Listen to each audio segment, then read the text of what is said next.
Nos océans absorbent la chaleur piégée par les gaz à effet de serre, agissant comme un tampon contre la pleine force du changement climatique. Cependant, cela a un coût.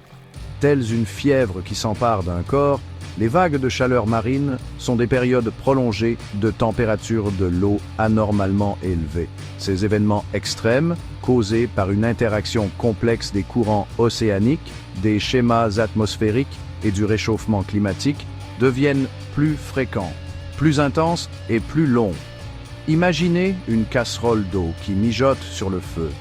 À mesure que la chaleur s'intensifie, l'eau tourbillonne, créant des courants et des points chauds. De même, les changements dans les régimes des vents et les courants océaniques peuvent accumuler de l'eau chaude dans certaines zones, entraînant des vagues de chaleur marine.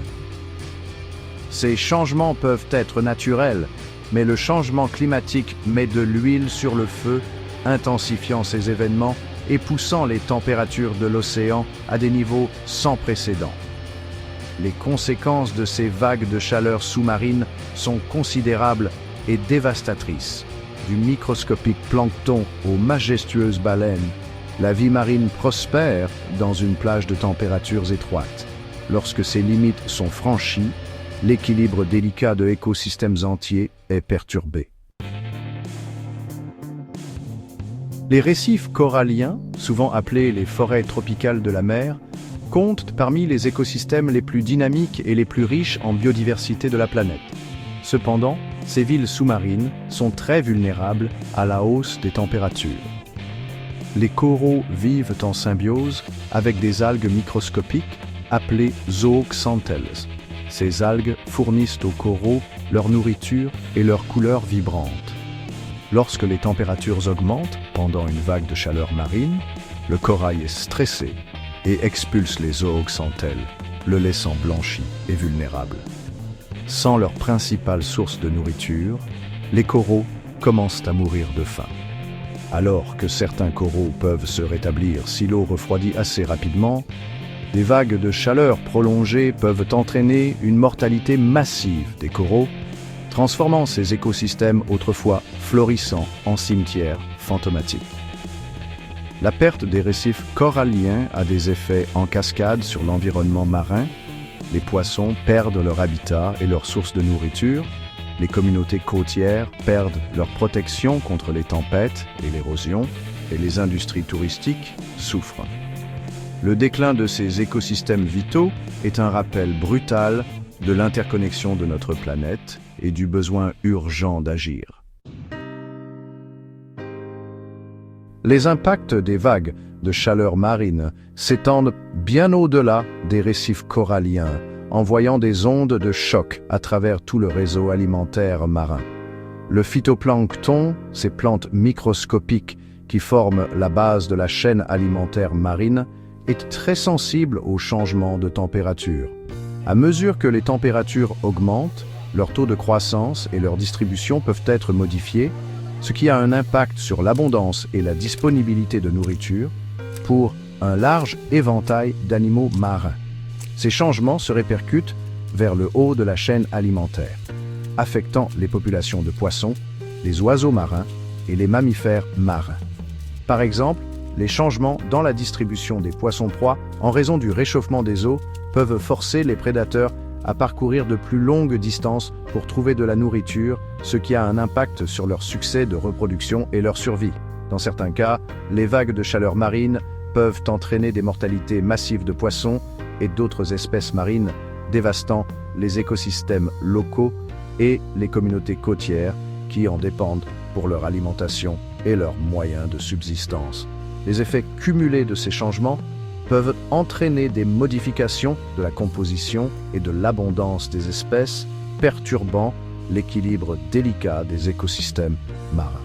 Ces changements peuvent avoir des conséquences à long terme sur la santé et la résilience de nos océans, soulignant la nécessité d'une action urgente pour s'attaquer à la cause profonde de ces événements, le changement climatique.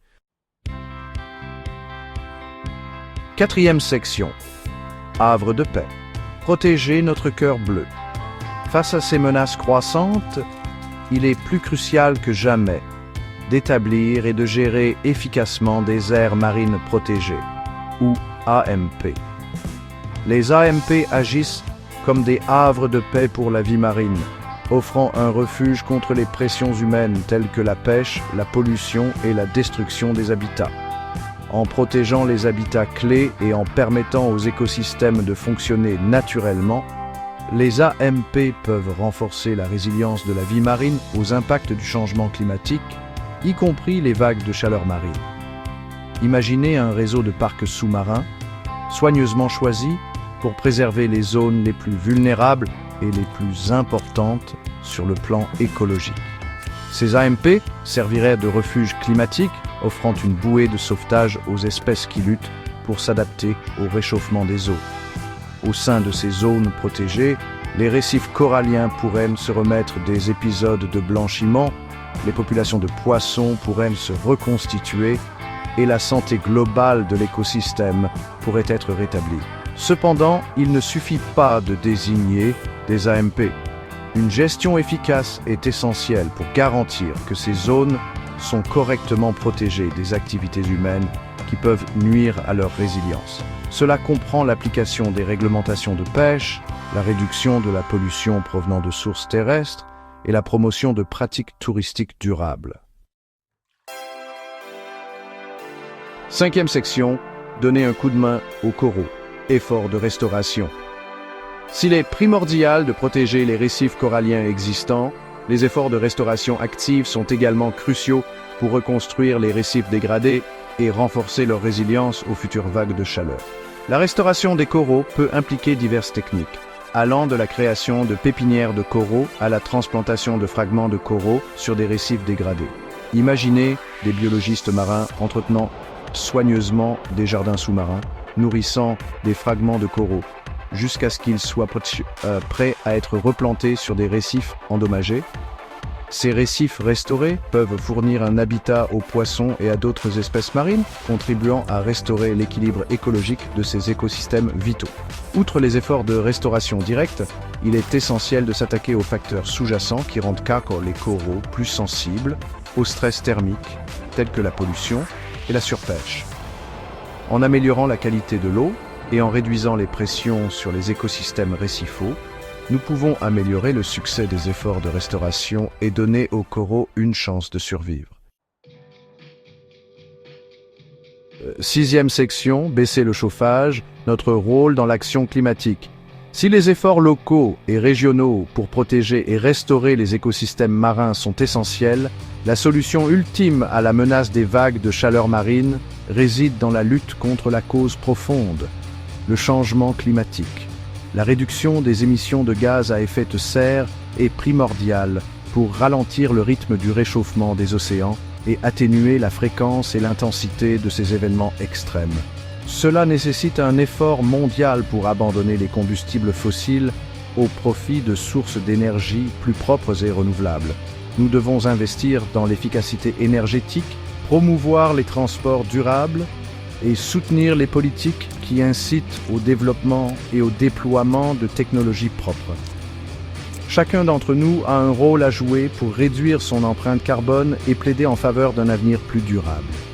En prenant des mesures audacieuses pour lutter contre le changement climatique, nous pouvons non seulement protéger nos océans des effets dévastateurs des vagues de chaleur marine, mais aussi créer un avenir plus sain et plus durable pour tous.